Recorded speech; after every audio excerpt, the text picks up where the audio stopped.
Hello बच्चों, very good evening. तो कैसा रहा आपका दिवाली?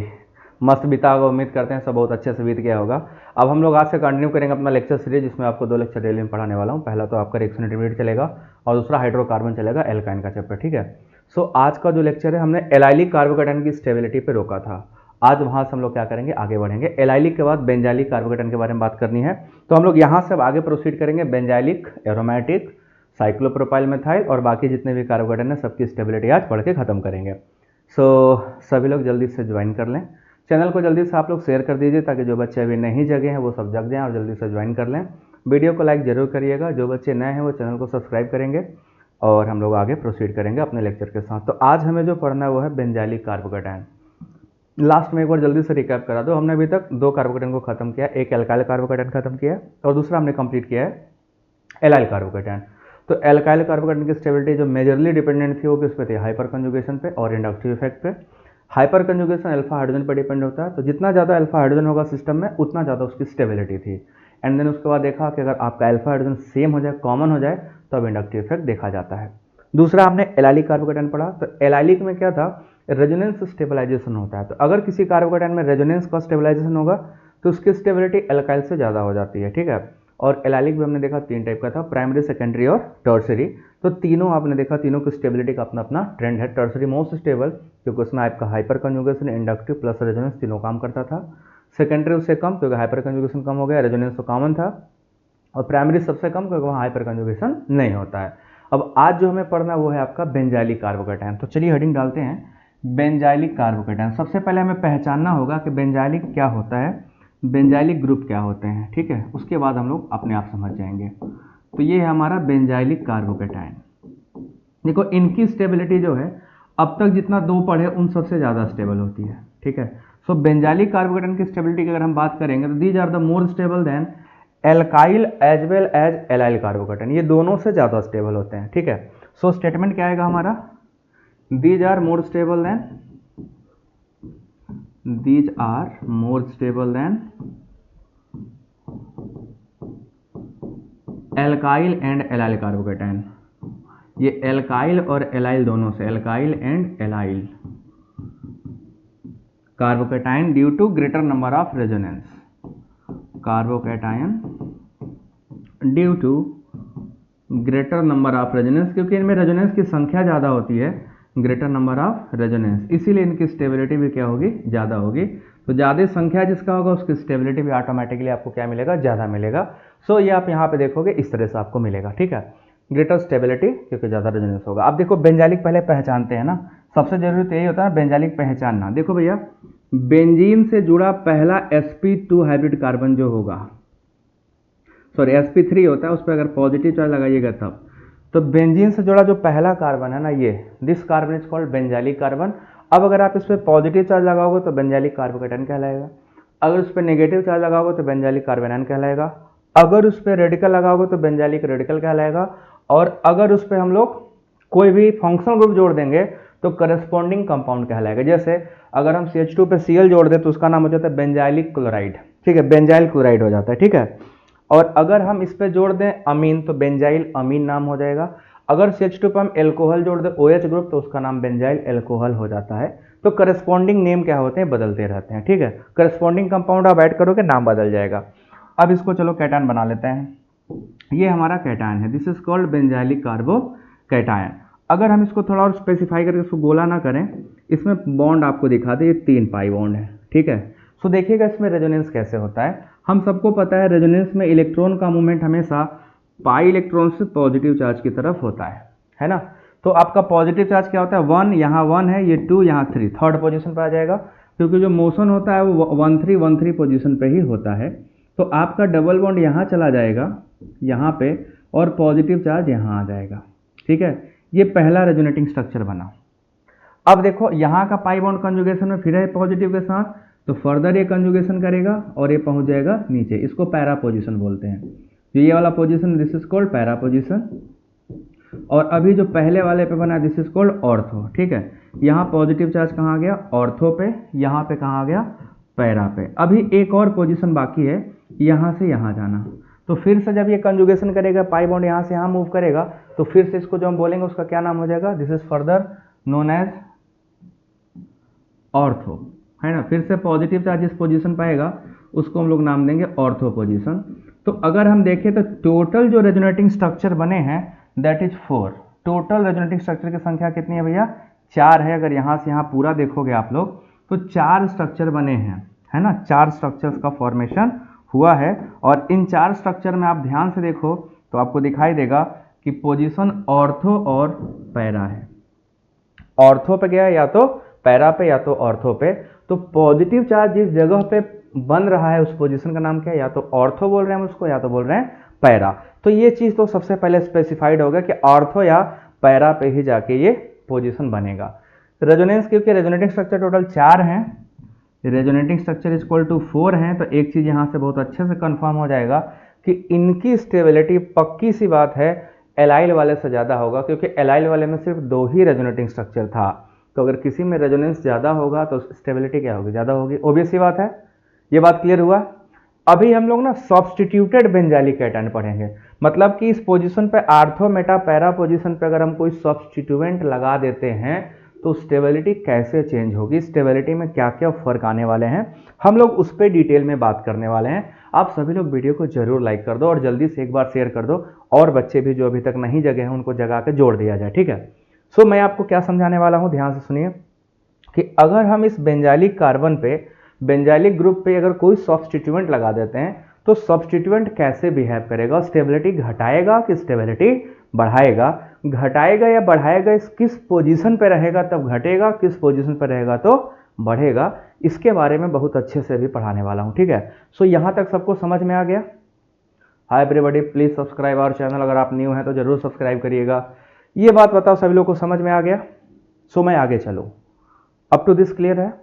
अब सब्स्टिट्यूटेड वाला बेंजाइलिक पे मैं जाने वाला हूं, जहां आप देखोगे कि अगर हम सब्स्टिट्यूशन लगाते हैं तो कैसे काम करता है। So let's proceed.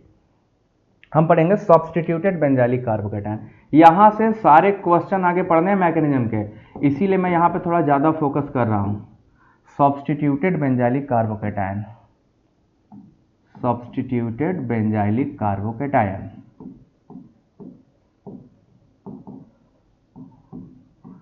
ये आगे जितना भी मैं रिएक्शन मैकेनिज्म पढ़ाऊंगा बच्चों ध्यान देना, सब रिएक्शन मैकेनिज्म में बिना इसके कैटायन की स्टेबिलिटी के आप नहीं लगा पाओगे, क्योंकि इंटरमीडिएट के जस्ट बाद जो सिलेबस में पढ़ाने वाला रिएक्शन मैकेनिज्म है, एंड दैट इज वाई इसको बहुत अच्छे समझना बहुत ज़्यादा जरूरी है। That is all. अब देखो कैसे करना है। हम सबको पता है कि अगर बेंजीन पे कोई सब्स्टिट्यूएंट लग गया, बेंजीन नॉर्मल तो सभी कार्बन सेम होते हैं, बट अगर इस पे कोई ग्रुप यहाँ पे कैटायन एनायन कुछ भी लग गया तो इसके रेस्पेक्ट में जो पहला पोजीशन होता है this is called ortho, next जो होता है दिस इज कॉल्ड मेटा, और ये जो होता है दिस इज कॉल्ड पैरा। पहले यहाँ पे इसको अच्छे समझ लो, आर्थो मेटा और पैरा 3 पोजीशंस होते हैं। अब इसमें से एक पोजीशन बड़ा खास है मेटा, ये कंजुगेशन में नहीं होता, ठीक है, दिस इज नॉन कंजुगेटेड। इसका मतलब ये हुआ कि अगर कोई भी ग्रुप अगर आपका मेटा पे लगेगा तो कंजुगेशन वहां नहीं होगा, कंजुगेशन जहां नहीं होगा वहां पे मेसोमेरिक और हाइपर वर्क नहीं करते, यहां सिर्फ इंडक्टिव इफेक्ट वर्क करेगा, ठीक है।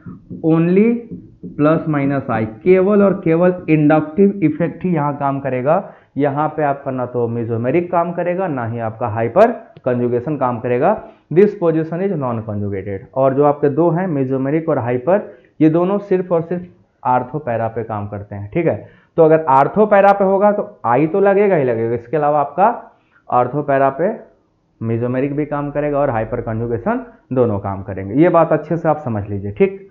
अब क्योंकि ये कार्बोकैटायन है, आप लोग बताइएगा, क्योंकि ये कार्बोकैटायन है तो अगर हम इलेक्ट्रॉन डोनेटिंग ग्रुप लगाएंगे तो स्टेबिलिटी बढ़ेगी कि घटेगी? इलेक्ट्रॉन डोनेटिंग ग्रुप बढ़ाने से क्या करेगा? अगर हम इलेक्ट्रॉन डोनेटिंग ग्रुप लगाते हैं, सबसे पहले कार्बोकैटायन क्या होता है? इलेक्ट्रॉन डेफिशिएंट, ये सबने पढ़ा है। इलेक्ट्रॉन डेफिशिएंट स्पीसीज पे अगर इलेक्ट्रॉन डेंसिटी बढ़ाई जाए तो स्टेबिलिटी क्या होगी, घटेगी कि बढ़ेगी? जरा कमेंट सेक्शन में सभी लोग आके बताना कि अगर किसी, हम कार्बोकैटायन पढ़ रहे हैं, अगर यहाँ पे हमने लगा दिया इलेक्ट्रॉन डोनेटिंग ग्रुप जो इलेक्ट्रॉन देते हैं तो क्या होगा, है ना, क्या होगा? आप सबको पता है इलेक्ट्रॉन डेंसिटी बढ़ेगी, और इलेक्ट्रॉन डेंसिटी बढ़ेगी, इंक्रीज करेगी, तो स्टेबिलिटी भी इंक्रीज करेगी। सो स्टेबिलिटी भी इंक्रीज करेगी। तो हम क्या पाएंगे कि जैसे जैसे इलेक्ट्रॉन डोनेटिंग ग्रुप लगाओगे इलेक्ट्रॉन डेंसिटी बढ़ेगी, स्टेबिलिटी बढ़ेगी। और अगर आपने यहाँ पे इलेक्ट्रॉन विड्रॉइंग ग्रुप लगा दिया जो इलेक्ट्रॉन खींचते हों, तो कैटायन पे ऑलरेडी इलेक्ट्रॉन की कमी है और इलेक्ट्रॉन घट जाएंगे, डेंसिटी क्या होगी, डिक्रीज कर जाएगी। और अगर इलेक्ट्रॉन डेंसिटी घटे उसका सीधा सीधा मतलब है स्टेबिलिटी भी कम हो जाएगी, स्टेबिलिटी भी क्या हो जाएगी, डिक्रीज कर जाएगी। तो अब हमको ये दोनों चीज़ को ध्यान में रखते हुए ये बहुत अच्छे से फोकस करना पड़ेगा कि कब इलेक्ट्रॉन डेंसिटी बढ़ेगी कब घटेगी, कौन से ग्रुप बढ़ाते हैं और कौन से ग्रुप घटाते हैं। तो प्लस मेजोमेरिक इफेक्ट करने वाले इलेक्ट्रॉन डेंसिटी बढ़ाते हैं, हाइपर कंजुगेशन इलेक्ट्रॉन डेंसिटी बढ़ाते हैं, प्लस आई इलेक्ट्रॉन डेंसिटी बढ़ाता है। 3 बढ़ाने वाले हैं। तो डोनेटिंग के परिवार में कौन कौन आता है, plus M effect, hyperconjugation और प्लस आई। और इसके में क्या आता है, माइनस एम और माइनस आई। हाइपर कंजुगेशन और माइनस का कोई केस नहीं है तो हम लोग माइनस वाला कोई नहीं पढ़ेंगे। यही 2 अपने पास सिस्टम है जिनको लेके हमें पूरी की पूरी स्टेबिलिटी का ऑर्डर अरेंज करना है। फुल स्टेबिलिटी ऑर्डर अरेंज करने का हमें पूरा मौका मिलेगा। सो आप लोग यहां तक बताइए, समझ आ गया। न्यू चैप्टर जब रिएक्शन इंटरमीडिएट खत्म कर लेंगे तभी स्टार्ट करेंगे ना। ये आपका तो नया चैप्टर ही चल रहा है ना, आपका पूरा रिएक्शन इंटरमीडिएट पढ़ना है भाई सिलेबस में। आप देखो ना यूनिट 3 4 भाग देखो, यूनिट 4 में जाके देखो, ये आपको पढ़ने मिलेगा सारा। सो ये क्लियर हो गया बच्चों। अब चलो अरेंजमेंट करते हैं, ठीक है।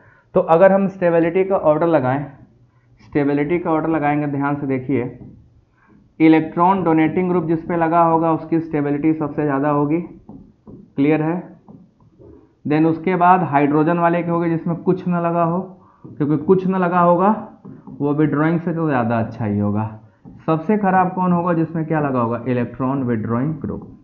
तो यहाँ पे अगर आपका इलेक्ट्रॉन विड्रॉइंग ग्रुप लग गया तो इसकी स्टेबिलिटी क्या होगी, सबसे खराब। तो कुछ न लगा वाला is much better than electron withdrawing group, और डोनेटिंग लगा वाला इज मच बेटर देन कुछ न लगा वाला ग्रुप। तो ये आपका करेंट ऑर्डर है। अब क्वेश्चन दे रहा हूं, अरेंज करिएगा, ठीक है। क्वेश्चन दे रहा हूं, अरेंज करिएगा। Arrange following carbocation, arrange following carbocation in decreasing stability, घटते हुए क्रम लगाना है, इन डिक्रीजिंग स्टेबिलिटी ऑर्डर, ठीक है।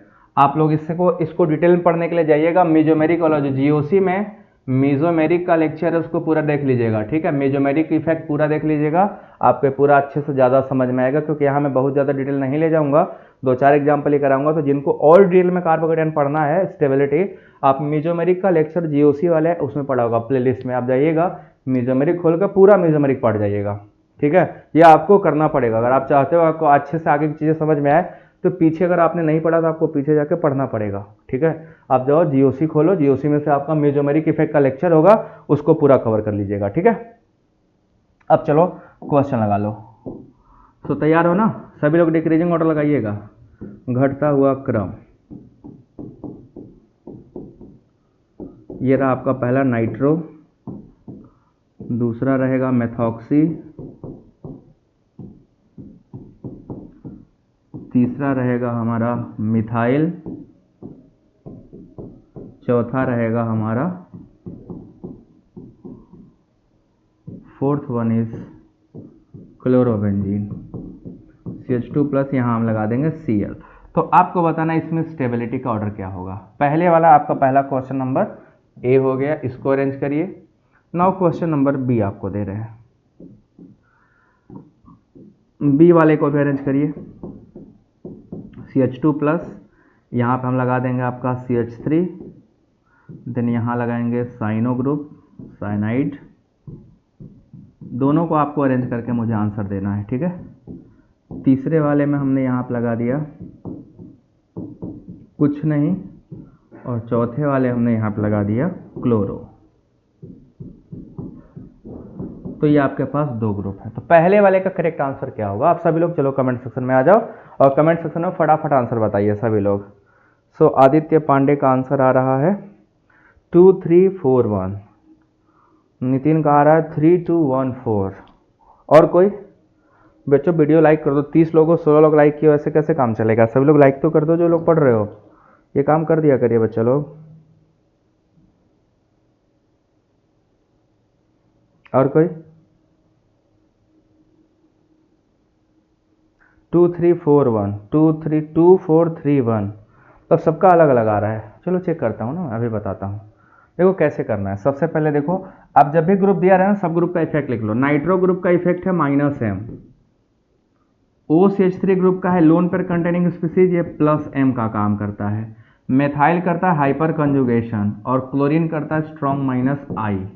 तो आप देखो, 2 डोनेटिंग ग्रुप लगे और 2 विड्रॉइंग। डोनेटिंग में +m सबसे पहले लगेगा, फिर हाइपर कंजुगेशन, तो आपका आंसर हो जाएगा 2, मोस्ट 2 देन 3, एंड देन उसके बाद 4 एंड देन 1।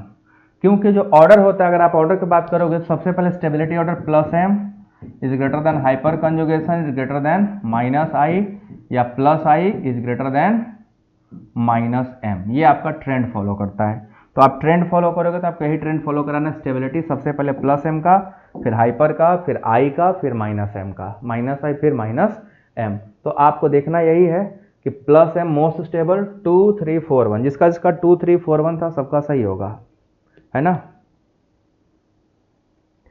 तो किसका किसका सही है? 2 3 4 1, जिसका 2 3 4 1 है सबका सही है, एग्जैक्टली करेक्ट। 1, और दूसरे वाले का बताइए आप लोग, सेकेंड वाले का। सेकेंड में भी सेम काम करना है आपको, लगा देना है स्टेबिलिटी का ऑर्डर ट्रेंड, अपने आप पता चल जाएगा। सो इसमें कैसे पता चलेगा? सबसे ज़्यादा स्टेबल पहले देखो, ये हाइपर कंजुगेशन है, इसका साइनाइड का -m होता है, इसका कोई इफेक्ट नहीं है, इसका -I है, तो कोई नहीं वाला तो विड्रॉइंग वाले ज़्यादा होगा। माइनस जो भी लगा है विड्रॉइंग है, तो सबसे ज़्यादा स्टेबल कौन होगा? 1 के बाद 3 के बाद 4 के बाद 2, तो 1 3 4 2, this is the correct answer, 1 3 4 2। तो जिसका 1 3 4 2 था वो सही है। सो नितिन तुम्हारा भी सही है, काजल तुम्हारा भी सही है, हाँ ये सबका सही है, इन लोगों ने करेक्ट आंसर दिया, ठीक है। So this is the correct answer of question number 2। सो ये आपका बेंजाइलिक में ऐसे ग्रुप लगा कर स्टेबिलिटी ऑर्डर आपको अरेंज करना होगा। ऐसे क्वेश्चन मिलेंगे आपको अरेंज करने के लिए स्टेबिलिटी ऑर्डर। सो इसके लिए तैयार रहिए, लापरवाही बिल्कुल नहीं। आप इसको और डीप में पढ़ने के लिए मैंने आपको बता दिया कहाँ जाकर पढ़ना है। मेसोमेरिक इफेक्ट का कंप्लीट एप्लीकेशन पढ़िए, आपको पूरा का पूरा समझ में आ जाएगा, वहीं पे मैंने इसको डिटेल में पढ़ाया हुआ है। So this is clear to all. ये पहला हो गया आपका, ठीक है, बेंजाइलिक सब्स्टिट्यूटेड बेंजाइलिक। अब बेंजाइलिक भी 3 टाइप का हो सकता है, प्राइमरी, सेकेंडरी और टर्सरी। देखिए बेंजाइलिक कैसे 3 टाइप का होगा। हमारे पास बेंजाइलिक के कई परिवार हैं। अगर हम बेंजाइलिक में यहाँ पे पॉजिटिव चार्ज के साथ यहाँ मेथाइल लगा दिए तो इसको क्या नाम देंगे? टर्सरी हुआ कि नहीं हुआ? This is called tertiary benzylic, है ना। एंड देन उसके बाद सेकेंडरी बेंजाइलिक भी बनेगा। सेकेंडरी बेंजाइलिक में आपका क्या होगा? CH3 आपका हो गया सेकेंडरी बेंजाइलिक। और एक आपका जो प्राइमरी बेंजाइलिक हो, आप तो देख ही रहे हो, प्राइमरी बेंजाइलिक में आपका केवल CH2 रहेगा। तो अगर इन तीनों में देखें तो सब में क्या खास है? रेजोनेंस स्ट्रक्चर तीनों में सेम है, 4 तीनों का बनेगा। तो रेजोनेंस से दोनों डिफरेंशिएट तो नहीं हो रहे हैं। तो डिफरेंशिएट होंगे कैसे बच्चों? यहाँ पे रेजोनेंस के अलावा रेजोनेंस स्ट्रक्चर सब में 4 है, यहाँ भी 4 है, यहाँ भी 4 है रेजोनेटिंग स्ट्रक्चर, और यहाँ भी रेजोनेटिंग स्ट्रक्चर बराबर 4 है। बट यहाँ अल्फा हाइड्रोजन की संख्या 6 है, यहाँ अल्फा हाइड्रोजन की संख्या 3 है, और यहाँ अल्फा हाइड्रोजन की संख्या 0 है। तो यहाँ से हम आसानी से कंपेयर कर ले जाएंगे कि हमारा 3 डिग्री वाला क्या होगा। This is 3 degree is more stable then 2 degree is more stable then 1 degree. तो दिस इज आपका 3 डिग्री है, ये आपका 2 डिग्री था, और ये आपका 1 डिग्री हुआ, है ना। This is the degrees. तो टर्सरी हमेशा से आपने देखते आए कि हमेशा से स्टेबल ज़्यादा है किससे? सेकेंडरी से। सेकेंडरी हमेशा ज़्यादा स्टेबल है किससे? प्राइमरी से। तो ये ऑर्डर तो सब लोग आसानी से लगा ही ले जाते हैं, ये तो सबको पता है, आराम से लग जाएगा। अब इसमें क्या होता है, टर्सरी फिर बनेगा। अब देखो यहाँ पे 2 और मज़ेदार स्ट्रक्चर हैं। इसका नाम होता है ट्रिटिल, मतलब कि ये पीएच का मतलब बेंजीन रिंग, 3 पीएच लगा होता है। इसका नाम होता है ट्राइफेनाइल मेथाइल कार्बोकेटाइन। देखो एक कार्बन को मेथिल बोलते हैं, 3 फेनिल लगे हैं, तो इसका नाम होता है ट्राइफेनाइल मेथाइल कार्बोकेटाइन, और इसका नाम है ट्रिटिल। शॉर्टकट में इसको ट्रिटिल कहा जाता है, ठीक है। Triphenyl methyl is also known as trityl. और इसका जो रेजोनेटिंग स्ट्रक्चर होता है बच्चों टोटल 10 बनता है। रेजोनेटिंग स्ट्रक्चर बराबर 10। अब पूछोगे सर कैसे? तो देखो बच्चा, एक बेंजीन में आर्थो पैरा आर्थो 3 जगह होते हैं, 3 तो बेंजीन से आता है और एक जो CH2 ऊपर रहता है कार्बन पे उससे आता है, तो 4 होता था। तो यहाँ पे टोटल रिंग की संख्या कितनी है? 3। तो 3 3 6 और 3 9, 9 यहाँ से और एक बाहर वाले पॉजिटिव चार्ज, टोटल 10।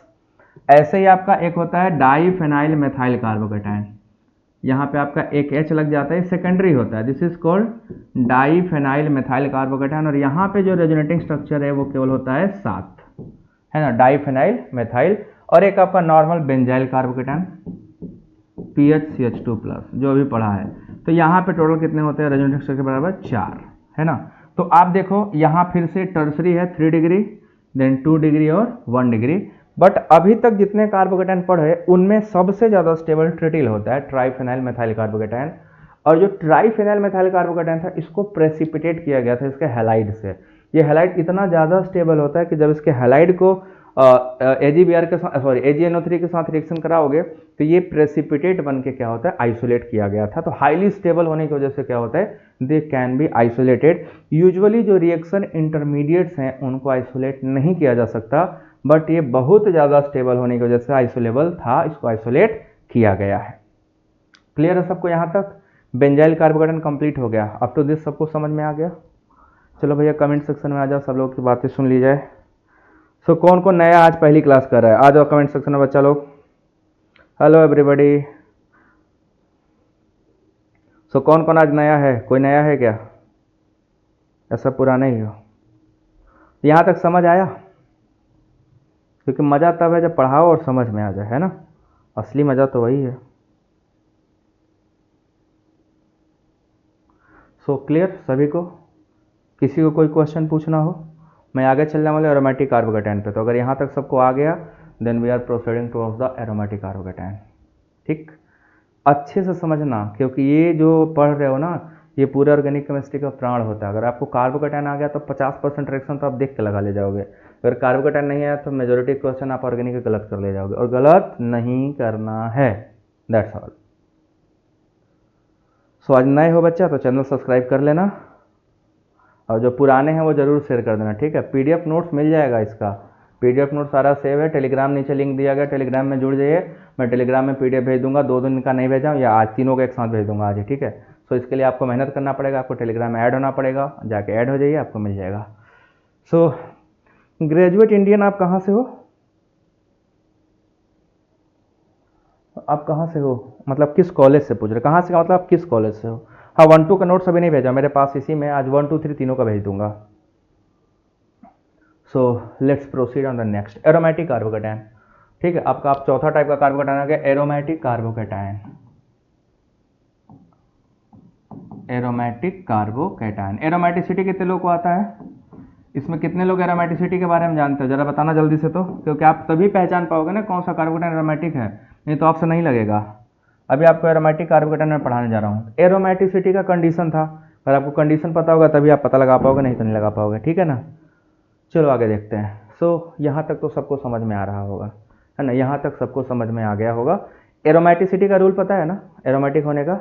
सो देखो कैसे होता है एरोमेटिक होने का रूल। देखो सबसे पहले आपको पहचानना है क्या ये कार्बोकेटायन एरोमेटिक है। हाँ मैं समझ गया, ये आपका कार्बोकेटायन एरोमेटिक है, पहचानते जाओ। क्या ये सब कार्बोकेटायन जितने में बना रहे उसमें से कितने एरोमेटिक हैं कितने नहीं हैं, यही आपको बताना है बस। दिस इज कॉल्ड ट्रोपाइलियम कार्बोकेटायन, इसका नाम ट्रोपाइलियम कार्बोकेटायन है। दिस इज ट्रोपाइलियम कार्बोकेटायन, बहुत ही खास है वो, अभी उसके बारे में बताता हूँ क्या खास है। These all carbocations are aromatic in nature, these all are aromatic in nature. ये सभी कार्बोकेटायन एरोमेटिक हैं और सब के सब क्या हैं, स्टेबल होते हैं, हाईली स्टेबल होते हैं। इसका नाम होता है ट्रोपाइलियम कार्बोकेटायन, ट्रोपाइलियम, ठीक है। ये ट्रोपाइलियम मोस्ट स्टेबल है, अभी आपको बताता हूं। जो ट्रोपाइलियम कार्बोकेटायन की स्टेबिलिटी है ना, इसकी स्टेबिलिटी ट्रिटिल से, जो आपने अभी पीछे देखा ट्रिटिल, उससे 10 की पावर 11 टाइम मोर स्टेबल होता है। आपने ट्रिटिल देखा था अभी अभी, ये दिस इज कॉल्ड ट्रिटिल कार्बोकेटायन, है ना, ट्रिटिल। इससे क्या होता है, जो हमारा ये वाला है ये 10 की पावर 11 टाइम ज़्यादा स्टेबल होता है। This is 11 times more stable than trityl carbocation, and this is a very specific and very important carbocation, और ये भी प्रेसिपिटेट फॉर्म में आइसोलेट किया गया था। यूजुअली कार्बोकैटायन आइसोलेट नहीं होते हैं, बट ये दोनों आइसोलेबल थे, बट इसकी स्टेबिलिटी इससे 10 के पावर 11 टाइम्स ज़्यादा थी, है ना, 11 टाइम ज़्यादा थी। ये समझ गए सभी लोग? ये देखो एकदम इंपॉर्टेंट बात है कि सब के सब कार्बोकैटायन यहाँ जो है वो सब एरोमेटिक हैं। This all carbocations are totally aromatic, and we all know कि एरोमेटिक कार्बोकैटायन की स्टेबिलिटी क्या होगी, हमेशा ज़्यादा होगी एलिफैटिक से, है ना। ये एक्सेप्शनली मोर स्टेबल होते हैं और बहुत ही ज़्यादा होते हैं, मोर क्या इसको कह लो, बहुत ही हद से ज़्यादा स्टेबल होते हैं, आप ऐसे भी कह सकते हो।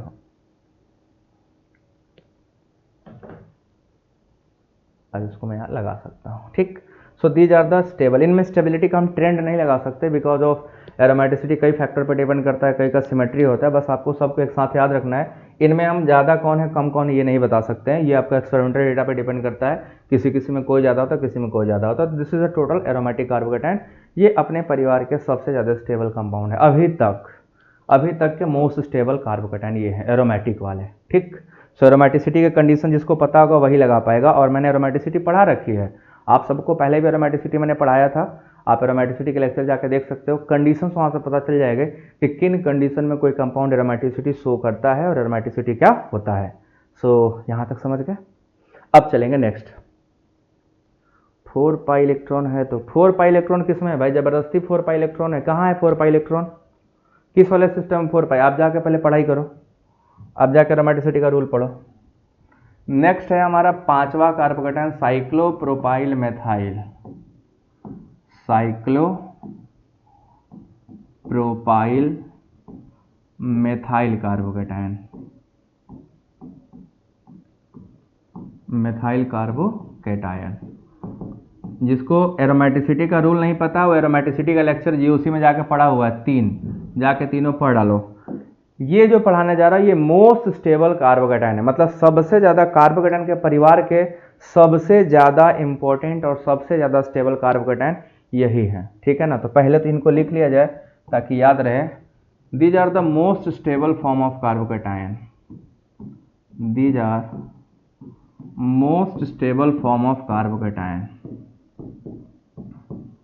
Most stable form of carbocation. तो कार्बोकैटायन का जो मोस्ट स्टेबल फॉर्म है यही है, most stable form of carbocation. सबसे पहला इनको डांसिंग रेजोनेंस के नाम से भी जाना जाता है, इनमें रेजोनेंस को डांसिंग कहा जाता है क्योंकि वहाँ पाई इलेक्ट्रॉन देखना भी डांस करेगा, मैं दिखाऊंगा, ठीक। दूसरा, इनकी स्टेबिलिटी के पीछे का रीजन क्या, क्यों ये हाईली स्टेबल है, सबसे ज़्यादा स्टेबल ये क्यों है, क्या रीजन है, तो रीजन है बेंट पाई और vacant pi orbital, p orbital के बीच का ओवरलैप। तो high stability is due to, high stability is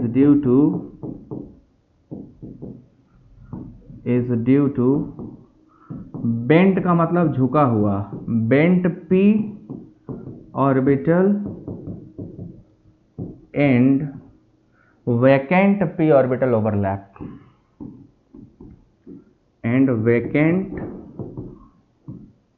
P orbital overlap. ये दो टाइप के ओवरलैप यहाँ होते हैं, बेंट और वैकेंट पी ऑर्बिटल का जो ओवरलैप होता है वही रिस्पॉन्सिबल है यहाँ पे हाई स्टेबिलिटी का।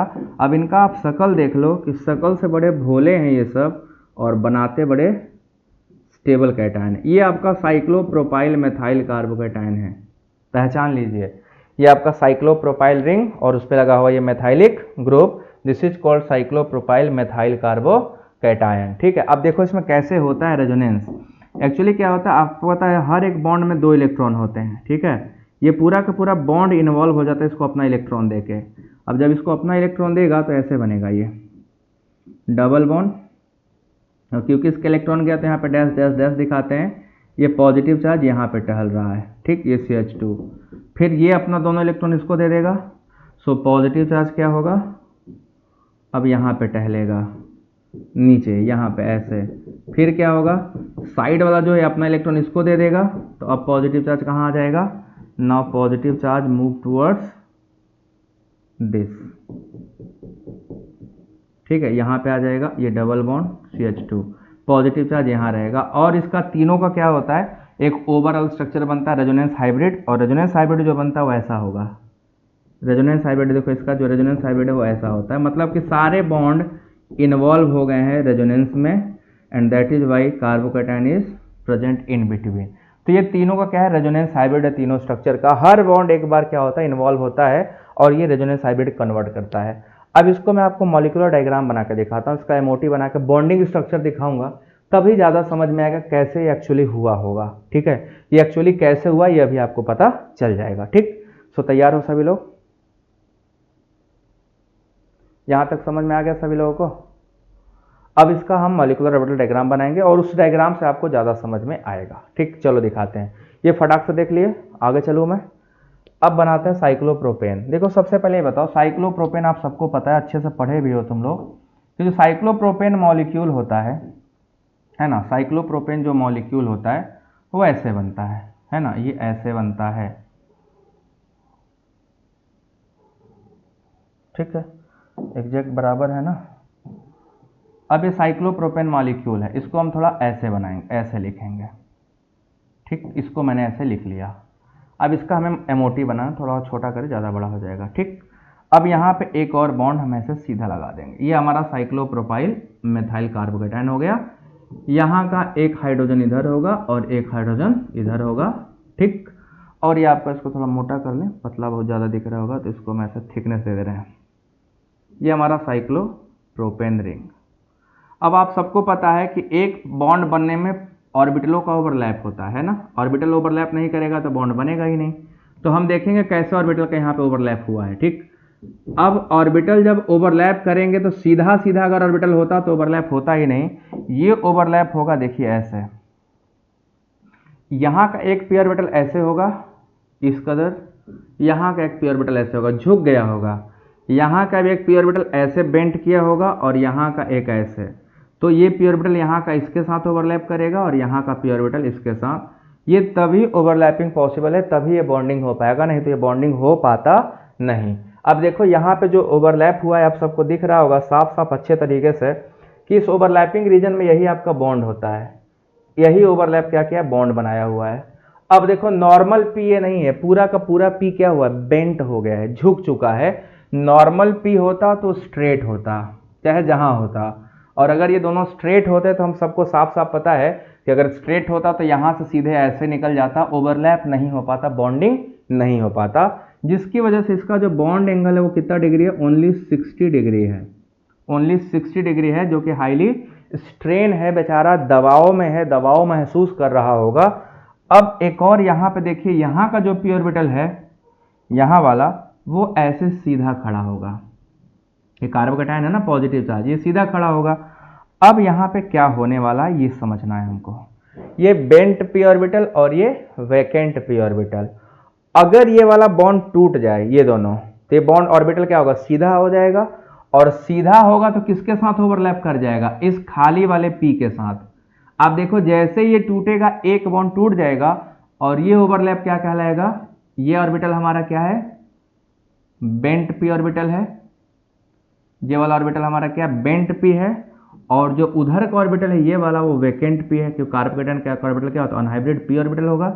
तो हमारा यहाँ का जो ऑर्बिटल बना है this is vacant p orbital, ये हमारा वैकेंट पी ऑर्बिटल है, और ये हमारा जो है वो बेंट पी ऑर्बिटल है, बेंट पी ऑर्बिटल है ना। तो एक वैकेंट पी ऑर्बिटल हो गया और दूसरा क्या हो गया, बेंट पी ऑर्बिटल हो गया। तो हम इसमें देख रहे हैं बेंट पी जैसे ही टूटेगा 60 डिग्री का एंगल क्या होगा, ओपन हो जाएगा, स्ट्रेन रिलीज होगा और ये ऑर्बिटल सीधा हो जाएगा, तो पैरेलल ओवरलैप कर लेगा। तो यहाँ दो बेनिफिट हो रहा है, एक 60 डिग्री का जो स्ट्रेन है, एंगल स्ट्रेन, वो रिमूव हो रहा है बॉन्ड टूटने की वजह से, और दूसरा ये पी ऑर्बिटल जैसे ही पैरेलल हो जाएगा, रेजोनेंस का कंडीशन ही है कि ओनली पैरेलल पी ऑर्बिटल ही रेजोनेंस करेंगे, तो जैसे ही ये पैरेलल होगा, पैरेलल पी ऑर्बिटल बनेगा और रेजोनेंस का मैग्नीट्यूड बढ़ जाएगा। तो रेजोनेंस बढ़ने से स्टेबिलिटी बढ़ेगी, और दूसरा इस बॉन्ड के टूटने से स्ट्रेन रिलीज होगा, वो रिलीज स्ट्रेन भी क्या करेगा, स्टेबिलिटी को बढ़ाएगा। सो ये बात आप लोगों को समझ में आया, ये दोनों बात समझ में आया कि नहीं है, जो दोनों बात मैंने आपको भी समझाई। चलो जल्दी से आ जाओ सभी लोग बॉक्स में। हाँ जी, तो ये दोनों बात क्लियर है सभी को। मैंने जो बात अभी आपको समझाने की कोशिश की, ये बात समझ में, बेंट और वेकेंट पी ऑर्बिटल ओवरलैप कैसे स्टेबिलिटी को बढ़ा रहे हैं, ये बात बस समझ में आई कि नहीं है, दैट इज ऑल।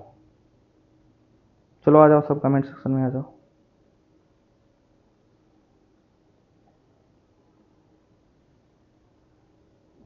आया ना, बेंट होने से 60 डिग्री का एंगल स्ट्रेन खत्म हो जाएगा और ये बॉन्ड टूटने से पैरेलल पी ऑर्बिटल हो जाएंगे, रेजोनेंस का मैग्नीट्यूड बढ़ जाएगा and we found that stability is greater than normal carbocations. जो नॉर्मल कार्बोकैटायन था उनसे इनकी स्टेबिलिटी यूजुअली हाई हो जाती है। That is very simple. समझ गए सभी लोग। अब देखो, अब जिसमें एक पंखा लगा है वो रेजोनेंस कर रहा है, एक किसी में 2 पंखी लगा है, एक में 3 पंखी, तो किसकी स्टेबिलिटी सबसे हाईएस्ट होगी बताइए आप लोग। अब देखो मैं आपको बना के दे रहा हूं, हमने लगाया स्टेबिलिटी का ऑर्डर, तो सबसे ज्यादा स्टेबल होगा जिसमें 3 पंखे लगे होंगे, है ना, जिसमें क्या लगे होंगे, 3 पंखे। ये हमारा हो गया सबसे ज्यादा स्टेबल। देन इसके बाद जिसमें 2 पंखा लगा होगा वो हो जाएगा 2 पंखा वाला। देन इसके बाद जिसमें 1 पंखा लगा होगा वो क्या होगा, सबसे लेस स्टेबल। तो ये हमारा हो जाएगा स्टेबिलिटी का ऑर्डर। ये स्टेबिलिटी का ऑर्डर है, जितना ज़्यादा साइक्लोप्रोपाइल रिंग उतनी ज़्यादा स्टेबिलिटी, जितना कम साइक्लोप्रोपाइल रिंग उतना कम स्टेबिलिटी, बट तब भी साइक्लोप्रोपाइल मेथाइल की स्टेबिलिटी क्या होगी, सबसे ज़्यादा होगी। हाँ, बेंट होने की वजह से ही बॉन्ड एंगल 60 था। अब तुमको कोई से एकदम झुका दे तो क्या होगा, पीठ दर्द करता रहेगा, बट जैसे बोलो सीधा हो जाओ, तुरंत सीधा हो जाओगे ना, क्यों, वो जो झुकाव की वजह से स्ट्रेन आया है, जैसे आप सीधा होगा स्ट्रेन रिमूव हो जाएगा। वही चीज उस सिस्टम में होता है, वो बेंट होने की वजह से उसका एंगल 60 डिग्री हुआ रहता है, जैसे वो बॉन्ड टूटेगा 60 डिग्री का एंगल रिलीज हो जाएगा और उसकी स्टेबिलिटी क्या होगी, बढ़ जाएगी। बात समझ में आ गया सभी को। तो ये था ना मजेदार, अब ये भी लग गया। अब जो बचे हैं छोटे छोटे कार्बोकेटायन वो जल्दी जल्दी खत्म हो जाएंगे, अभी तुरंत खत्म हो जाएंगे, ठीक। सो यहां तक आपको ज्यादातर समझना था, अब आपको क्या है, याद रखना है, ठीक है। अब अगला जो कार्बोकेटायन हम लोग को पढ़ना है वो आ जाओ उस पर चलते हैं, ठीक है। उसका नाम है, सबसे पहले हम लोग पढ़ेंगे अब विनाइल एंड फेनाइल। ये आपका होगा छठा कार्बोकेटायन, है ना, विनाइल एंड फेनाइल कार्बोकेटायन। अब ये सब लेस स्टेबल है, विनाइल एंड फिनाइल कार्बोकेटायन। आज स्टेबिलिटी पूरी खत्म हो जाएगी थोड़ी देर में, फिर बचेगा रीअरेंजमेंट, है ना। विनाइल एंड फेनाइल कार्बोकेटायन, देखिए विनाइल और फेनाइल कार्बोकेटायन में कैसे काम होता है, देखिए जरा।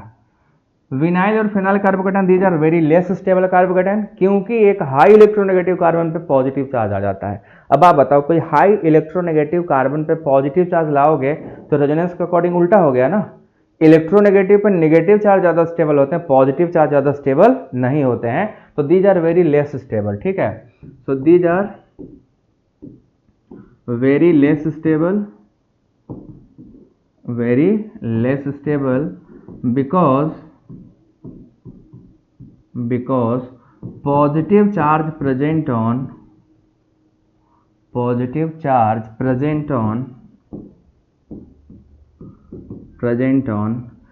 high electronegative carbon atom, high electronegative carbon atom, ठीक है। यहां पे क्या होता है ना, sp हाइब्रिड कार्बन पे पॉजिटिव चार्ज आ जाता है। देखो विनाइल कैटायन ये होता है CH2 डबल बॉन्ड CH, इसी पे पॉजिटिव।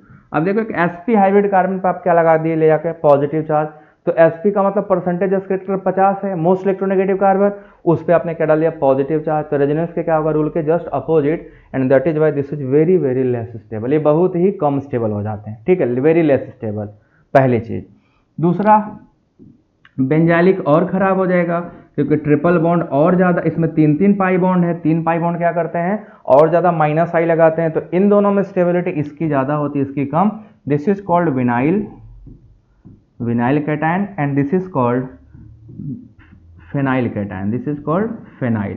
बेंजाइल नहीं, इसको फेनाइल बोलते हैं। बेंजाइल क्या होता है, बेंजीन पे जुड़े हुए कार्बन पे पॉजिटिव होता है तो उसको बेंजाइल बोलते हैं, यहाँ पे रिंग पे ही जुड़ गया इसलिए इसको फिनाइल बोलते हैं, ठीक है, इसलिए इसको क्या बोलते हैं, फिनाइल। सो इसकी स्टेबिलिटी क्या होती है, बहुत ही ज्यादा कम होती है, this is very very less stable, ठीक है। तो ये आपका हो गया छठा कार्बोकेटायन जो कि बहुत ही कम स्टेबल है, very very less stable carbocation. Clear है। इसमें 2 ही होते हैं, कोई मॉडिफिकेशन है नहीं कि नया कर दें, तो सिर्फ 2 ही होते हैं या तो 2 ही रहेंगे। समझ गए सभी लोग, आगे चलें।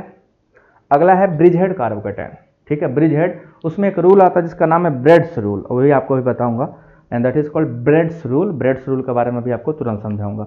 तो पहले आप लोग बताओ भाई लोग, ये समझ आ गया सभी को? Is this clear to all?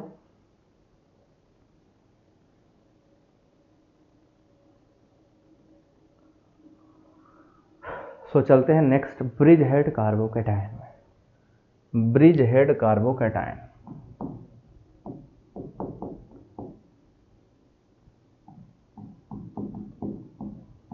Bridge head carbocation.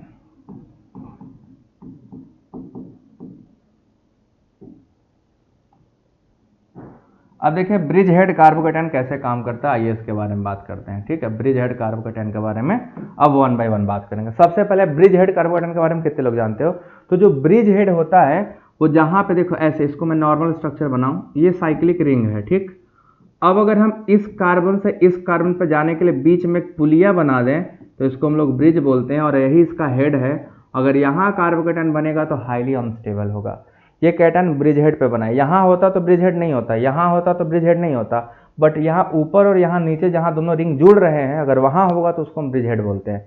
तो ब्रिज हेड कैटायंस क्या होते हैं? Very less stable. इसको यूजुअली ऐसे बनाया जाता है क्योंकि स्ट्रक्चर प्लेनर होते नहीं है, ये कभी प्लेन पे नहीं रहते, तो इसको ऐसे बनाते हैं, ठीक, यही स्ट्रक्चर इसका है same. This is called bridge head carbocation. तो this are very very less stable according to Bredt's rule, ठीक है। यहाँ पे एक रूल लगता है, ब्रेड्स रूल बोलते हैं उसको, ठीक है, ब्रेड्स रूल। ब्रेड्स रूल क्या बोलता है कि ब्रिज हेड जो स्ट्रक्चर होते हैं वो कभी प्लेनर नहीं हो सकते। ब्रिज हेड स्ट्रक्चर कभी प्लेनर नहीं होते हैं, तो अगर वहाँ पे कार्बोकेटायन या एल्कीन बनेगा तो पक्का sp2 हाइब्रिड हो जाएगा, और sp2 होने का मतलब है उसको प्लेनर होना पड़ेगा, और वो प्लेनर होते नहीं है, इसीलिए कभी वहाँ पे स्ट्रक्चर पे कैटायन बनेगा ही नहीं। तो according to Bredt's rule, bridgehead cation cannot form because of non planarity, उनके पास रिजिडिटी होती है, वो प्लेनर नहीं होते, इसलिए कैटायन और एल्कीन वहाँ पे कभी फॉर्म नहीं होते हैं। तो according to Bredt's rule, according to Bredt's rule, carbocation cannot be formed, carbocation cannot be formed at bridge head cation या bridge head position because bridge head cannot be planar, bridge head can not be planar, ठीक है, bridge head planar नहीं होते हैं इसकी वजह से। तो आपका कभी भी ब्रिज हेड प्लेनर होंगे नहीं, और कैटायन बनाओगे तो sp2 हाइब्रिड होगा तो प्लेनर होना पड़ेगा, इसलिए इनकी स्टेबिलिटी क्या होती है? बहुत ही ज़्यादा कम होती है, न के बराबर होती है, ऑलमोस्ट न के बराबर होती है। तो इनकी स्टेबिलिटी में आप देखोगे बहुत ही ज़्यादा बुराई है, स्टेबिलिटी उतनी अच्छी नहीं है जितनी होनी चाहिए। तो these are very less stable. अब एक बात और बता दूँ, अगर कोई ब्रिज हेड पे सुन लेना, ठीक है, आगे काम आएगा, ब्रिज हेड पे अगर कोई हेलोजन है तो सब्स्टिट्यूशन भी नहीं होगा, एलिमिनेशन भी नहीं होगा। अगर ब्रिज हेड पे कोई प्रोटॉन है तो टाटोमेरिज्म भी नहीं होगा, हाइपर कंजुगेशन भी नहीं होगा। याद रखना, ब्रिज हेड वाले किसी चीज में इन्वॉल्व नहीं करते, ना तो सब्स्टिट्यूशन, ना तो एलिमिनेशन, ना तो टाटोमेरिज्म, ना तो हाइपर कंजुगेशन, ना तो कार्बोकेटायन, ना तो एल्कीन फॉर्मेशन। तो ब्रिज हेड पे कोई रिएक्शन होने वाला नहीं है। याद रखना, अगर ब्रिज हेड पे कोई चीज आ गया तो हटेगा ही नहीं, उसको छोड़ देना। ना तो टाटोमेरिज्म होगा, ना तो हाइपर कंजुगेशन होगा, ना तो सब्स्टिट्यूशन होगा, ना तो एलिमिनेशन होगा, ना तो कैटायन का फॉर्मेशन होगा। That is called Bredt's rule. वो सब कुछ ब्रेड्स रूल के अंतर्गत आता है, ठीक। सो ब्रिज हेड कार्बोकेटायन हो गया। अब लास्ट है हमारा anti aromatic carbocations. Last is anti aromatic carbocation, जो कि सबसे खत्म होते हैं, सबसे खराब। 8वां है anti aromatic carbocation, anti aromatic carbocation, ठीक है, एंटी एरोमेटिक कार्बोकेटायन। अब देखिए कैसे इसका काम होता है, एंटी एरोमेटिक कार्बोकेटायन कैसे काम करते हैं। तो हम सबको पता है anti aromaticity is the least stable stage. Carbocation के परिवार के सबसे खराब स्टेबल कंपाउंड होता है, लीस्ट स्टेबल कंपाउंड होता है, ठीक है ना, least stable carbocation, least stable carbocation. अब ये कार्बोकैटायन के परिवार के सबसे खराब और महा घटिया टाइप का कार्बोकैटायन है बिकॉज ऑफ एंटी एरोमेटिसिटी, और इसमें एक ही आता है, वो है ये, आप सबने इसको पढ़ा होगा, ये एंटी एरोमेटिक। तो जहां भी कार्बोकैटायन एंटी एरोमेटिक बन जाएगा वो सबसे लेस स्टेबल वही कार्बोकैटायन होते हैं, सबसे खराब स्टेबिलिटी इन्हीं की होती है। तो लीस्ट ये हो गया और मोस्ट हो जाएगा साइक्लोप्रोपाइल मेथाइल कार्बोकैटायन, ठीक है। सो ये आपका हो गया लीस्ट स्टेबल कार्बोकैटायन। अब बस आखिरी 5 मिनट और दे दो आप लोग, 5 मिनट में आपको सिखाऊंगा ओवरऑल स्टेबिलिटी। अगर जितने कैटायन पढ़े हैं इन सबको अगर ओवरऑल स्टेबिलिटी के ट्रेंड में अरेंज करना हो तो हम किसको पहले और किसको बाद में रखेंगे, बस मैं आपको यही सिखाने जा रहा हूं, ठीक है। ओवरऑल स्टेबिलिटी ऑर्डर अब आप सीखने वाले हो कि ओवरऑल स्टेबिलिटी क्या होती है, कैसे काम करती है, ठीक। सो लास्ट टॉपिक है हमारा ओवरऑल स्टेबिलिटी ऑफ कार्बोकैटायन। तो आज की सभा का ये आखिरी topic, overall stability order.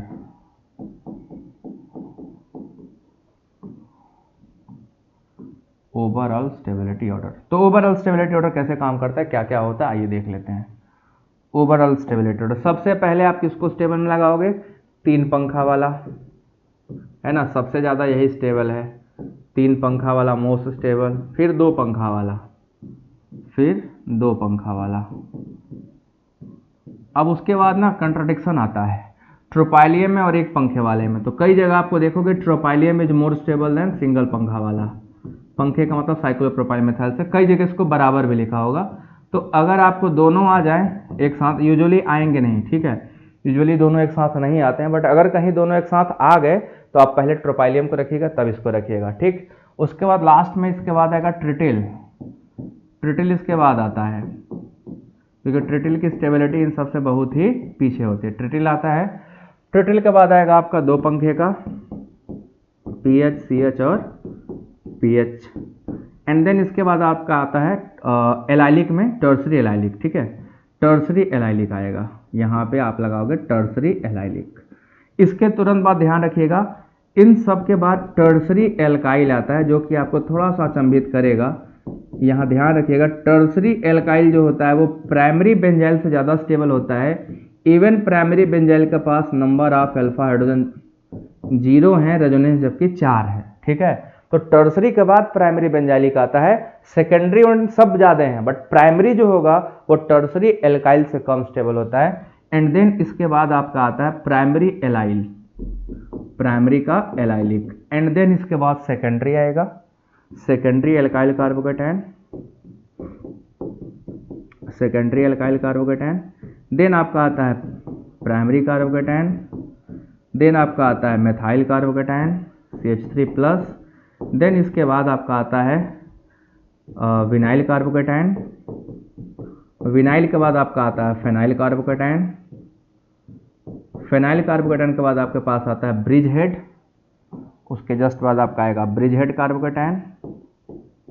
Overall order मैंने एक बार लगाया था, ये ब्रिज हेड कार्बोकैटायन, और सबसे लास्ट में आपका आएगा एंटी एरोमेटिक कार्बोकैटायन। तो ये आपका एक होता है ओवरऑल ट्रेंड स्टेबिलिटी का। इसमें आपको याद रखना है, थोड़ा सा आपको याद रखना पड़ेगा, सब कुछ एक साथ नहीं अरेंज कर सकते बट एक मोटा मोटा जो होता है ऑर्डर, मेन जो कैटायन उनका अरेंजमेंट आपको यहाँ पे ध्यान देना है। इसमें सबसे ज़्यादा इंपॉर्टेंट यहाँ से यहाँ तक को है, यहाँ से देखो चालू करना, ये वाले है ना, यहाँ से लेके यहाँ तक बड़े इंपॉर्टेंट होते हैं जिनको रेड लगाया हूँ, क्योंकि यहीं पे आप जनरली क्या होता है क्वेश्चन यहीं से आते हैं और आप गलत कर देते हो क्योंकि उससे डीप में जाएगा थोड़ा सा आपको दिक्कत होता है, बट यहाँ पे इतना क्लियर होगा। ओके, सो ये था आपका कंप्लीट। अब जो लोग टेलीग्राम पे जोड़े टेलीग्राम पे आ जाओ, मैं इसको तुरंत ही आपको पीडीएफ भेज दे रहा हूँ। सो this is all about stability of carbocation. अब इसमें जो बचा है एक लेक्चर आपको पढ़ाएंगे, 1 या 2 लेक्चर लगेगा, रीअरेंजमेंट ऑफ कार्बोकैटायन, जो कि और भी ज़्यादा इंपॉर्टेंट है, उसी से आगे काम होने हैं, ठीक है। So this is all about stability of carbocation. जितने भी टाइप के कार्बोकैटायन होते हैं उनकी स्टेबिलिटी मैंने पूरा ट्रेंड आपको बता दिया, क्या होता है, कैसे काम करता है। सो पहला इंटरमीडिएट लगभग अपने खत्म की तरफ है, यही सबसे बड़ा है, बाकी सब छोटे छोटे हैं, बाकी में तुरंत टाइम लगे, एक दिन में 3 खत्म हो जाएंगे। सो ये लेक्चर मुझे लगता है 2-3 लेक्चर और लगेगा पूरा इंटरमीडिएट खत्म होने के लिए, देन सीधे हम लोग मैकेनिज्म पे उतर जाएंगे, ठीक है। सो आज सबको समझ में आया, ये सभी को क्लियर हो गया, तो सभी लोग वीडियो को लाइक करके सोने से पहले एक बार शेयर जरूर कर दीजिएगा, और टेलीग्राम में 5 मिनट के लिए वेट कर लीजिए, मैं तुरंत ही सारे लेक्चर भेज रहा हूँ, आप वहाँ से टेलीग्राम से सारा कुछ अपना PDF को ले लीजिएगा, ठीक। So tata bye bye, good night, फिर कल मिलेंगे इंटरमीडिएट लेके, ठीक है।